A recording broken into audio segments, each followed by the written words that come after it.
Okay, so whilst everyone is still signing in and joining up, we'll get going and we'll do some brief introductions and a little bit of housekeeping. So first off, thank you to everyone who's joined us today. I'm Sally Roberts, I'm Head of Customer at Legaltech, and today we're going to be discussing how understanding and integrating insights from human behaviour is a game changer for the successful implementation of legal tech solutions. I'm joined today by Kim Lewis, a senior consultant at Legaltech, whose work is focused on legal tech adoption and change management. So Kim, would you like to introduce yourself? Thanks very much, Sally. I trained as an M&A lawyer in London originally, and then moved to Australia to Gilbert & Tobin's innovation team to grow that out.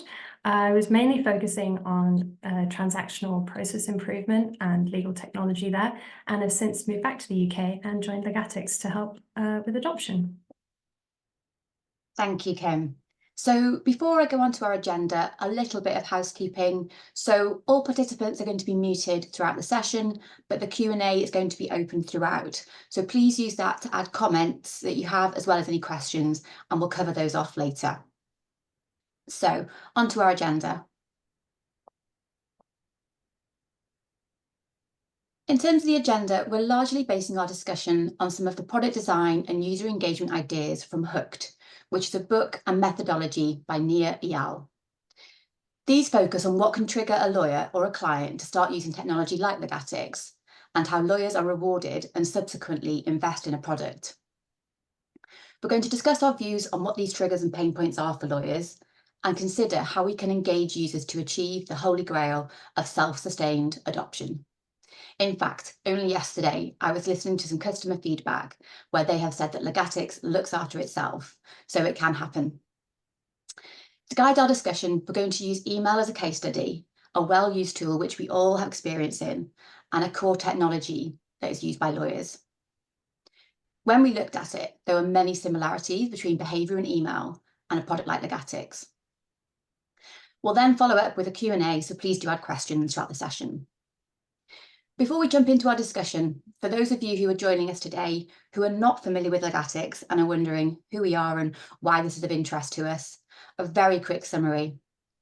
So Legaltech is a transaction management platform designed to tackle the obstacles that slow down the progress of legal transactions.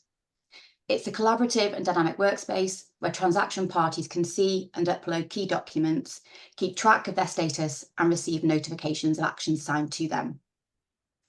Importantly, the software speaks the same language as transactional lawyers and helps them get their deals done by transforming repetitive tasks into software-based processes. It also acts as a single source of truth, mitigating risk by keeping everything in one place. And we will provide some links to find out more about Legaltech at the end of the webinar. So, moving on, we're going to start by exploring and unravelling the concept of hook cycles. So Kim, to kick things off, could you explain in simple terms what the hook cycle is and why it's integral to crafting successful products? Of course. So the hook cycle is essentially a cycle of user engagement. It's a conceptual model that successful products employ to reach the goal of unprompted user engagement. A hook is an experience which connects the user's experience to a product enough times to form a habit. And what distinguishes the hook model from a simple feedback loop is the ability to create a craving. A user is left wanting more. Users are then naturally drawn to the product, they use it repeatedly without any need for advertising or aggressive messaging. It sounds like a powerful tool, so I think what would be good if you could guide us through the 4 stages of a hook cycle, please. Certainly. So as we can see on the slide, there are 4 crucial parts to the hook cycle. There's the trigger, an action, a variable reward, and an investment.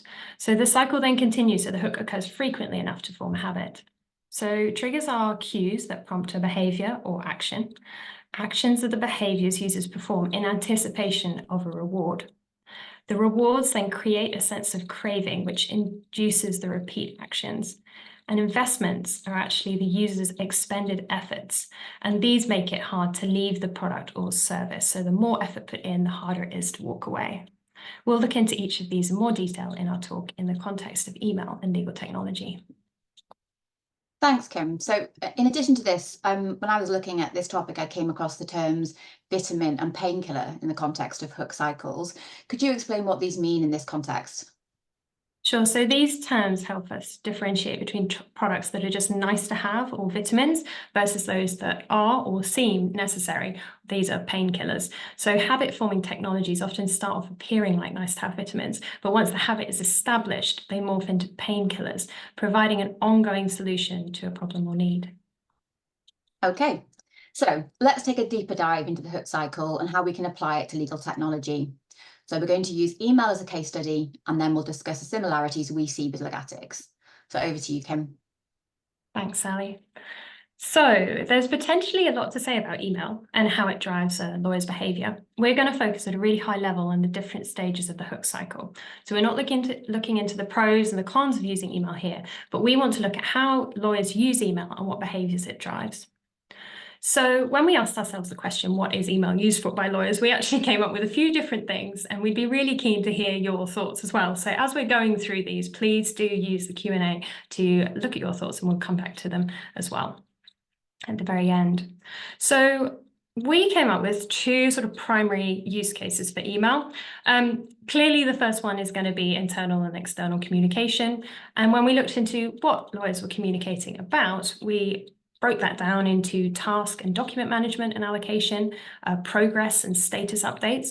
I think it's really key to mention that email has become the primary format for delivering a work product or a service to clients. So this might be attaching documents or giving advice in the body of an email as well. So emails are pretty important for lawyers. The other ways that it's important for a lawyer from in a legal context is consuming knowledge and news or updates that might be around the firm, but also help them with their legal work. The second sort of use case for email for lawyers, we actually realized was as a personal DMS or document management system, sort of a bit like your own knowledge management system as well. So the idea with email is that you may store knowledge in there, but it is then backed up and shared to your document management system so that people within the matter or firm can access the information that you're sharing. So they can access the documents you've sent, or they can access the legal advice. Now, as long as this is stored in the DMS, I guess that's okay. But the issue is when it's not shared and it becomes a really personal way of how you search and filter for all the different things that you've done. So we've said that is not ideal. Yeah, certainly not ideal to use it as a way of managing records, and sort of goes against several kind of the theory of knowledge sharing within an organization. So in the Q&A, do let us know if you've got any other suggestions or ideas around how lawyers are using email. But now we're going to move on to look at the triggers for a lawyer to use email and legatics. Sure. So triggers come in two types, as we've mentioned, or we've seen in the slide at least. So the first type of trigger we're going to touch on is an external trigger. These are quite easy to understand. It's when we get to the internal triggers, it gets a bit more interesting, but then it's more fun as well. So external triggers, these are things like an email, a website link, or an app icon on a phone, a notification. And these are alerting users and telling them what to do next. So we're going to look at what these are for email. We found these were quite similar also for legatics, but we've got some additional ones that are relevant for legatics and also other different legal technology. So we encourage participants to add the comments and the questions to the Q&A because we can touch on those as we're going through the slides, but we can also touch on them at the end. We'd be really keen for your thoughts because we've cooked these up, and it'd be great to get to some sort of validation as well from you guys. So in terms of email, the external triggers, what we realized when we were thinking about email and external triggers, actually a really big trigger is that everyone's using email. So it is just so widespread. There's this social expectation that you have an email address, and it's even more important in a work context. I can't imagine starting life as a lawyer now without an email address. And it certainly was true even when I started as well. The other key thing about an external trigger for email is the notifications. And this is really obvious. When you get an email notification, you're prompted to then go and check your email or do that action. The other thing that's pushing people towards using email, which has probably got even more important since the pandemic, is this idea of working remotely or in global teams. So if you and I were in the room, we may not need an email because we could just pass the document or share a screen. But actually, because we're working apart, it's got more important to have that sort of instantaneous communication as well. The other thing with email that's kind of annoying as well is that it's always on your phone. So it's on our personal devices, and there's this concept of being always on. So you could get an email at any point, and there is this expectation that you would look at it and maybe answer it. And sometimes it's quite hard to pause on that. So that's another external trigger, but certainly that it's accessible as well, which is quite interesting. Sally, do you want to talk about some of the additional triggers that we're thinking of in the context of legatics as well? Yeah, sure. So I think some of the same apply, but on top of that, from a legatics perspective, you might be triggered by some marketing, something like this event. So it could be something that we've done, or it could be something that your internal innovation teams are promoting. So it's a trigger for you to take more interest and look at the platform. It could be by way of a referral, or you could have seen a case study, you could have had a recommendation. The way in which the platform works as well, you could also be invited to be a participant on a matter within the platform. So that is the ultimate trigger for you to get involved. We know there's always an increasing drive to increase efficiency and work smarter, reduce costs, be more competitive. So all those elements will also come into play here. Complexity, I think, is very important. So we know the inbox is going to be the fallback way of working, but if there are multiple stakeholders and it's a complex transaction, that might be difficult to manage within an inbox. So something like legatics could obviously be the trigger to making use something which is a bit more easy to maintain and have that visibility. And then finally, the trigger could be the drive to improve the deal team and the client experience. So just make everyone's lives easier. From having a look, we don't have any other comments in the Q&A just yet. So we will move on to look at what internal triggers look like for email. So we've just been looking at external triggers. We're going to look at internal triggers for email, and then we'll think of them in the context of legatics as well. Right, so what are internal triggers? I think these are actually the really interesting part of this methodology. So the idea is that once we're hooked, using email or some product like legatics or any sort of service doesn't actually require these external triggers or an explicit call to action. Instead, they're relying on a deeper, more automatic response or to feelings that sort of drive a behavior or action. So these are quite personal feelings sometimes in the context of a user. And the idea is that once products attach to these internal triggers, they provide users with a sort of quick relief. And we don't need that external trigger anymore to go and check our email, because in our minds, the association has formed between these internal triggers and the product or service. So I'm just going to quickly run through these. As before, we've split them up between email and then also some additional ones for legatics. But as we've said, sometimes they're overlapping and quite similar. So one of the things that we thought about as an internal trigger for email is there is potentially a feeling that you're out of control in a complex task or series of tasks or a deal. And so there's a real need to feel in control. And that's actually quite a key driver for maybe checking updates on progress within your emails or legatics. There's also a point where if we are lawyers, we're providing a service, so we want to see where we're needed. And there's also attached to that this feeling of being out of the loop. And it's this sort of fear of missing out, which, you can associate with social media as well. Everyone else is on it. What's going on? Am I not included? It's all of that wrapped up into that internal trigger. Another piece around email is actually when we check our emails, do we maybe feel a little bit more important because we've got a message and someone's messaged us? And the same thing is true with legatics. We're getting more notifications. It can make us feel pretty cool. The other piece, which I think is really interesting, is around this idea that if I'm bored, I just want to be distracted and I want to get some relief from that boredom. So maybe I check my emails, I log into legatics, we hope. And that's actually kind of quite key, because I think that's driving a lot of the sort of triggers that are talked about in Hooked, the book, around social media and Facebook and Instagram, those sorts of types of technologies. The other reason why we might want to go into legatics from a sort of purely personal perspective is I've forgotten something and I need to remember it, or I need to remember what I said to a client, or when I sent this, or have I sent that? Can I just check that for my own personal, preference, really? Can I find the records? Can I discover what I was messaging about and the service I was providing to a client? In terms of legaltech's internal triggers, I think all of the ones for email do sort of fit nicely into the legaltech's ones, but there's some additional ones as well which relate to the sort of product. So one of the internal triggers for legaltech's might be wanting a personalized view. I want to log in and see what's relevant for me. I want this filtered view, which you can get within legaltech. So I can tick things off my checklist.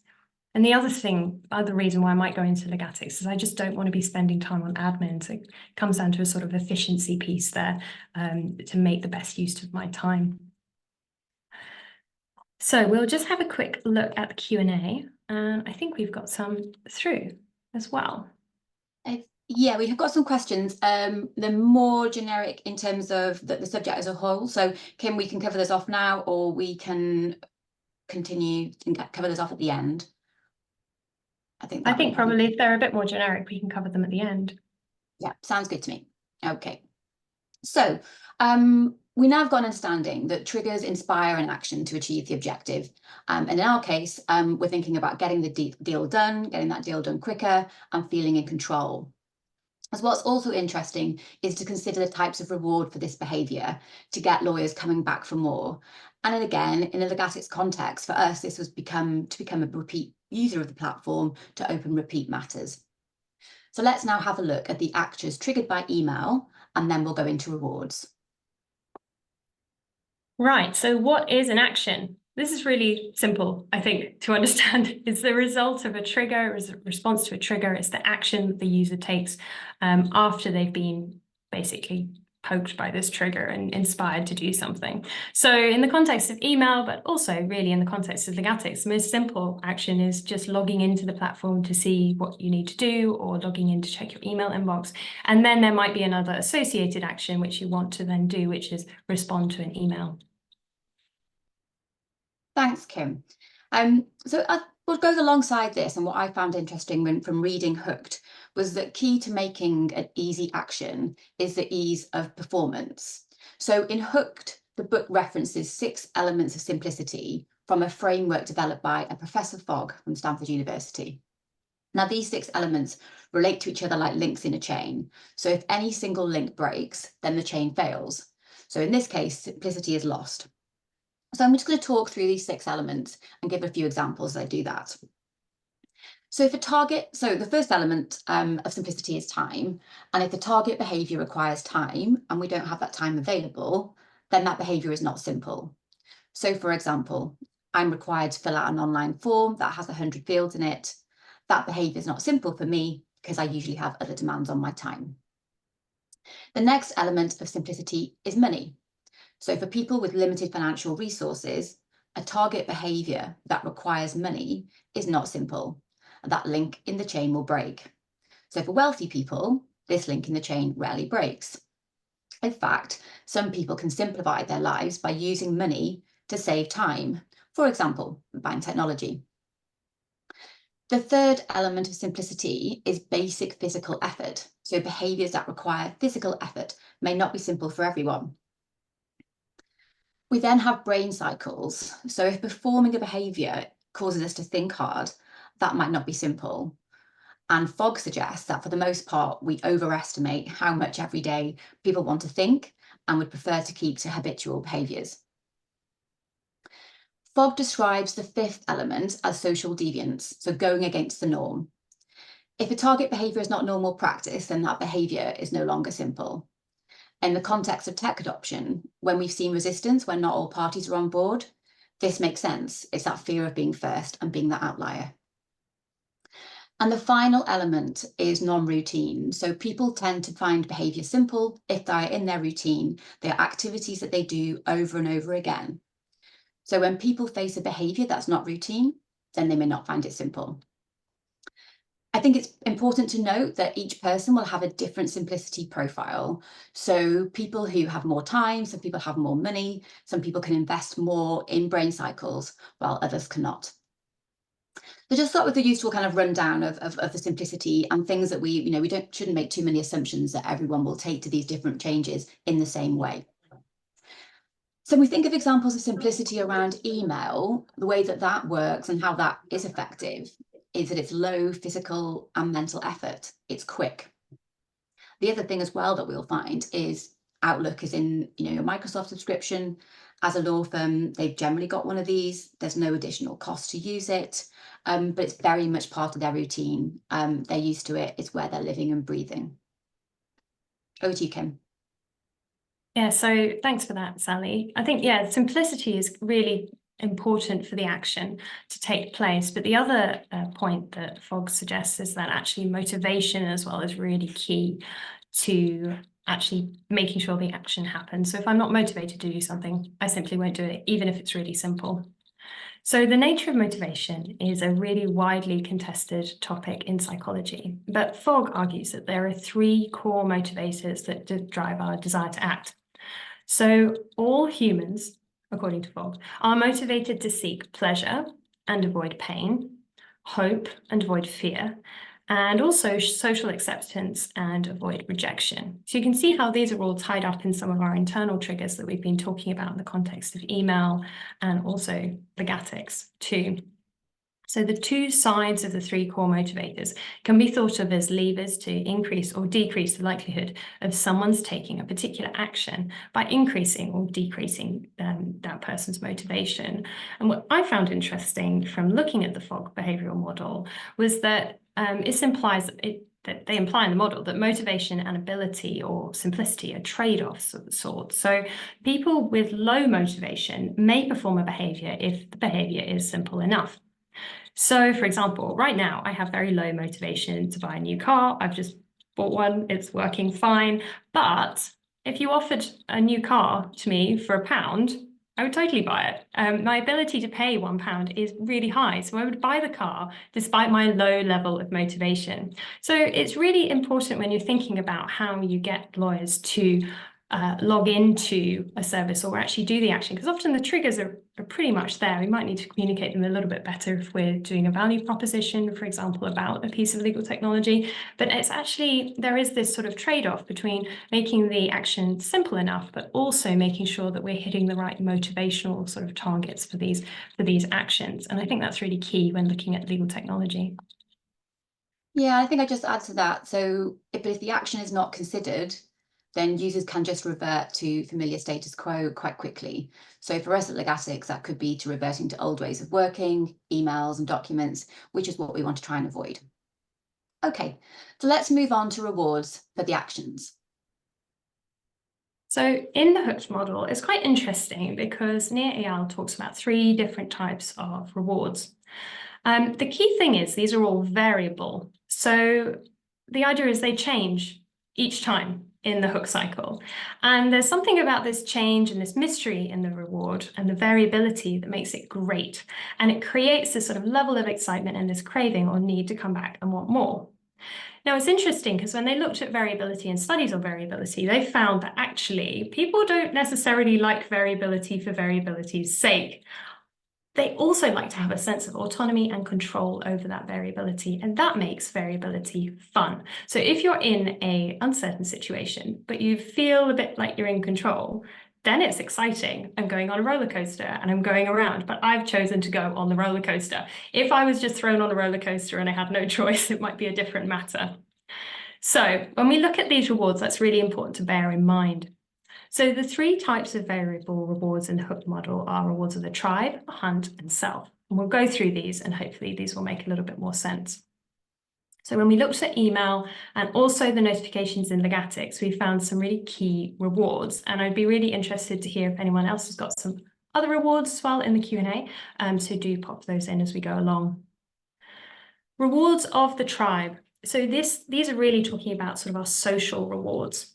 So when we look at our email and we log in, we might have a little bit of uncertainty about who's sending us a message. But there's also this, and we've touched on this before, there's sort of social obligation to respond to emails and a desire to be seen as agreeable. And I think that's actually really important for anyone providing a service. But I think lawyers feel that probably quite keenly because they're providing a service via email quite a lot of the time or over the phone. So these social rewards are actually really important, we think, for lawyers. There's also the concept of the rewards of the hunt.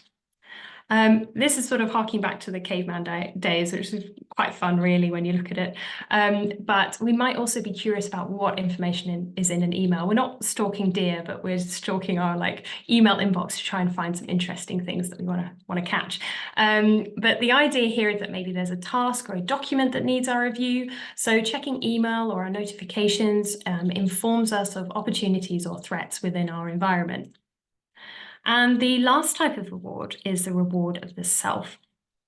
So this really comes back down to sort of wanting, again, a little bit of a feeling of control over the variability and the mastery, the element of mastery, getting through all my to-do lists, getting through all my tasks, reading all my emails, and getting to that sort of myth of inbox zero, where I have no more unread messages, which never happens to me. And if anyone on this webinar manages to get to inbox zero, I take my hat off to you, because it's actually I find it really tricky. So in this, it's the email sort of challenging us to sort and categorize and get all these things off our to-do list and read all of our unread messages. And so we're motivated by this uncertain nature. It's kind of fluctuating. We need to constantly be on top of it to see what's coming in and what's not. And so there's this feeling of wanting to gain control in an uncertain situation. And a way of doing that is by responding or reading to emails to achieve this sense of mastery over your inbox, which again, that's goals really for me, but maybe some people can achieve it as well. Yeah, me too, Kim. Me too. Okay, we're going to move on to the final element, which is around investment. So the final element of the cycle. So the concept of investment in a product. So an investment is an action or a byproduct that improves the service of the next cycle. So essentially gets people coming back. Recorded information in an inbox in the context of email makes it hard to leave. So the idea of the inbox as a knowledge management system or your own personal DMS. So why would you want to leave all that behind? In legaltech's context, information is tracked and stored in the audit trail. But in addition, projects can be templated, lists can be templated so that future lawyers aren't reinventing the wheel each time. So it's that idea of retrievability and repeatability, pushing forward all that idea of working smarter and being more efficient. In the context of email, I think it's important as well to flag that people have your email address. Without it, people can't contact you. So the email address becomes part of your identity, so you're very heavily invested in it. That's all we wanted to cover off in terms of investment for today's session, but we're just going to move to some takeaways before we move to some Q&A. So where do we get to with all of this? It's not one size fits all.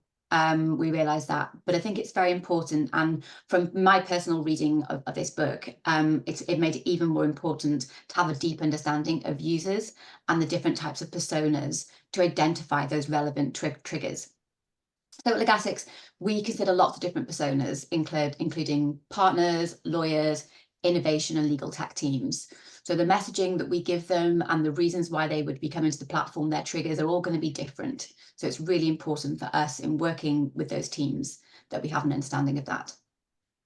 Over to you, Kim. Thanks, Sally. So we wanted to leave you in the true spirit of a hooked cycle with an action. And hopefully this talk has triggered you to look into adoption behavioural drivers and habit formation. But this action, it's quite interesting because you can apply a lot of these principles across any service or product. It's not going to be relevant for everyone, as we've said, no one size fits all, but it's very interesting to start looking at the products and the services that you might be selling, be it an innovation team trying to onboard new users in terms of increasing adoption. You could be a lawyer trying to understand what your client's wanting and how you might provide that service so the client keeps coming back for repeat work. We do think it's quite an interesting model to apply to a lot of different types of work that a lot of our clients and we're doing in terms of adoption. So it is a product psychology methodology, but it's relevant for a lot of different people. So whatever service you're providing, it's really quite interesting to have a look at, what is that original pain point that your relieving? What do users really want? What's that really deep driver that often we don't necessarily talk about? We talk about that a lot in terms of these external triggers in terms of using legal technology, like, oh, I've got cost pressure, or I want to be maybe more competitive. Maybe that's going to a slight internal trigger there too. But what are those sort of deep fundamental drivers that are going to bring people back to a type of legal technology, for example? What brings users to your service? Can we think about those external triggers? If we're in an innovation team, do we send notifications, reminders? Are those posts on our intranet page? There's lots of different things that we can talk about in terms of external triggers. Then, what is the simplest action users can take in the anticipation of a reward? I think this is really key, that sort of that trade-off between simplicity and motivation. So it's actually quite interesting to think about it when you're asking lawyers to use a technology, a product or service. How can we really smooth it? How can we make it so simple that even if they have low motivation, or they don't quite understand it, or they're not completely in love with the product, can we get them to just make that first step? And do they get some sort of reward at the end of it as well, importantly? There's this other point about the type of reward. So you might give a reward, like I give you a t-shirt or a notebook, branded notebook or something. It might be something quite nice in that. But am I left wanting more? Is there something else that we can do in terms of that reward, so that I feel that maybe there's a little bit of uncertainty when I go into my product and I want to see what different types of messages I've got? There's a sort of variability there. And that's quite interesting to consider whenever you're providing a service, because you want people to come back and use you again and again.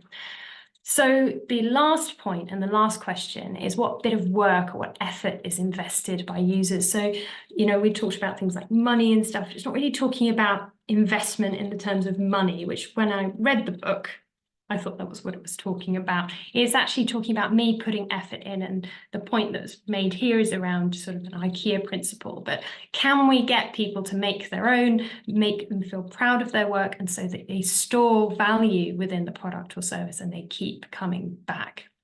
So we've talked through each of these points. So the challenge for you now is to think about that in the context of your product and service. Thank you, Kim. So there's certainly a lot to think about. So we've got around 5 minutes left in the time we'd allocated. So we've got a couple of questions that we can go to. So I think we should go to those now. So the first one is asking, are you able to touch on some of the common barriers to adoption of legal tech, and how can behavioural science strategies help overcome these barriers? I think we've probably flitted in and out of some of these barriers throughout the topic today. But Kim, do you want to just take that one?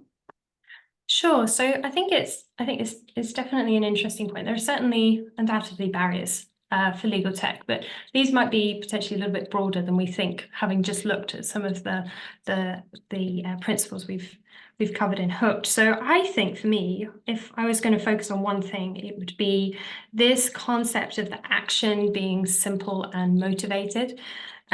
So I think sometimes the barrier might be around, Sally mentioned this idea of social deviance, or doing something against the norm, and having that sort of courage to take that first step. Well, if we were to make sure that the lawyer was really motivated and all of the other points, the elements of simplicity had been covered off, it was low cost, it was easy to access, all of these sorts of things, we might find we can sort of encourage that action.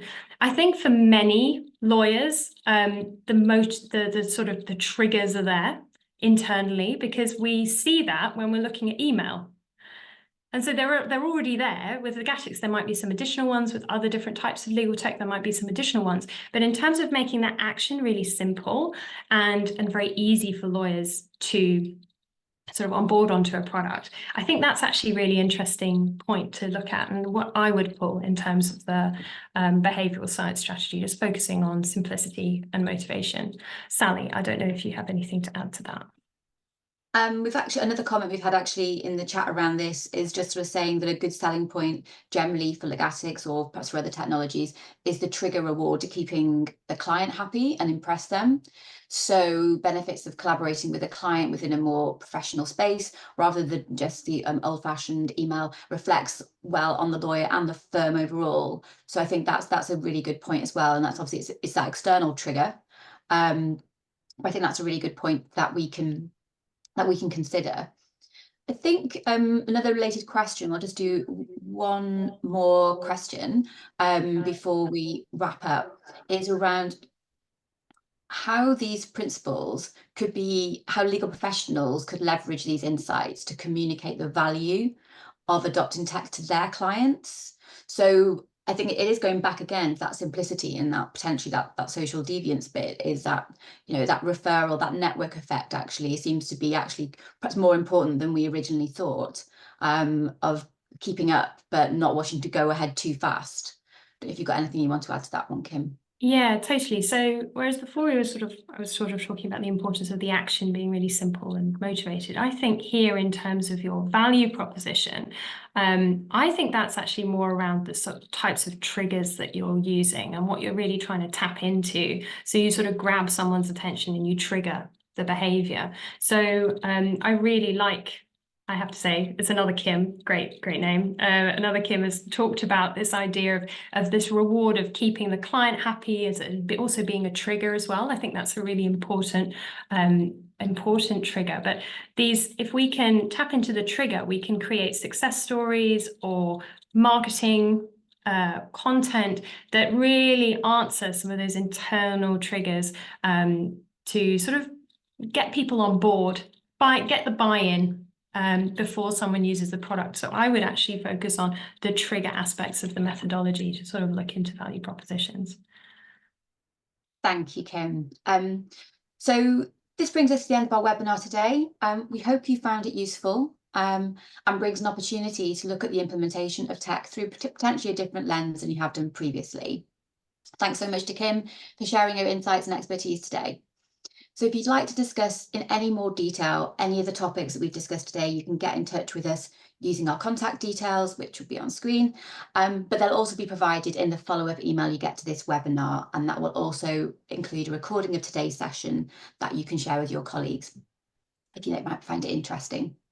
We'll also provide more details in that follow-up of how you can find out more about legaltech generally. Thanks again for joining us today. Thank you, everyone.